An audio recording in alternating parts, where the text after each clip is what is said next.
నమస్తే ఫ్రెండ్స్. ధర్మస్థలం నుంచి బెంగుళూరు ప్రయాణించేటప్పుడు ఈ పశ్చిమ కనుమల మధ్యలో పచ్చని అడవుల మధ్య దాగి ఉన్న ఓ అద్భుతమైన ఆధ్యాత్మిక క్షేత్రం ఒకటి ఉంది. అదే సోదట్కడ మహాగణపతి ఆలయం. చుట్టూ దట్టమైన అడవులు, పచ్చని చెట్లు, స్వచ్ఛమైన గాలి, పక్షుల కిలకిల రావాలు, ప్రకృతి ఒడిలో నెలకొన్న ఈ క్షేత్రంలో అడుగు పెడుతుంటే మనసుకు అపూర్వమైన ప్రశాంతత కలుగుతుంది. ఈ ఆలయ ప్రత్యేకం ఏంటంటే ఇక్కడ మనం సాధారణంగా చూసేలా గోపురాలు, భారీ నిర్మాణాలు, రాతి మండపాలు ఇవేమీ ఉండవు. అడవి మధ్యలో చెట్ల నీడలో ఓ పీఠాన్ని నిర్మించి ఆ పీఠంపై మహాగణపతిని ప్రతిష్ఠించారు. ప్రకృతి మధ్యలో కొలువై ఉన్న ఈ గణనాథుని దర్శనం భక్తులకు ఓ మధుర దివ్యానుభూతినిస్తుంది. ఇక్కడికి వచ్చే భక్తులందరికీ ఓ విశ్వాసం ఉంది.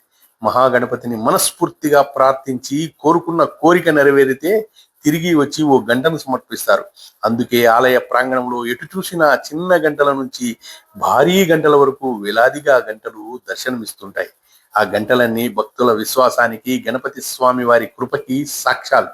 నేను స్వయంగా ఎంతో మంది భక్తులు తమ కోరికలు నెరవేరిన ఆనందంతో ఇలా గంటలు కడుతూ ఉండడము చూశాను. ఈడ మరో విశేషం ఏంటంటే వర్షం వచ్చినా ఎండొచ్చినా పూజారి స్వామివారి సమీపంలోనే కూర్చొని నిరంతర పూజలు చేస్తూ ఉంటారు. భక్తులు తెచ్చిన టెంకాయలు, హారతి ఇవ్వడము, ఆశీర్వాదాలు అందించడము ఇవన్నీ ఎంతో భక్తి శ్రద్ధలతో చేస్తూ ఉంటారు.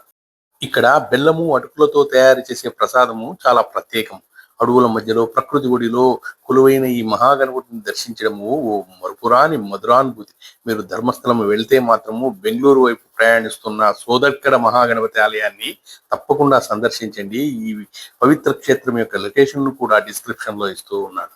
ఇలాంటి ఆలయాల చరిత్రలు, ఆధ్యాత్మిక అనుభవాల కోసము జగన్ టాక్స్ ని ఫాలో అవ్వండి. నమస్కారం.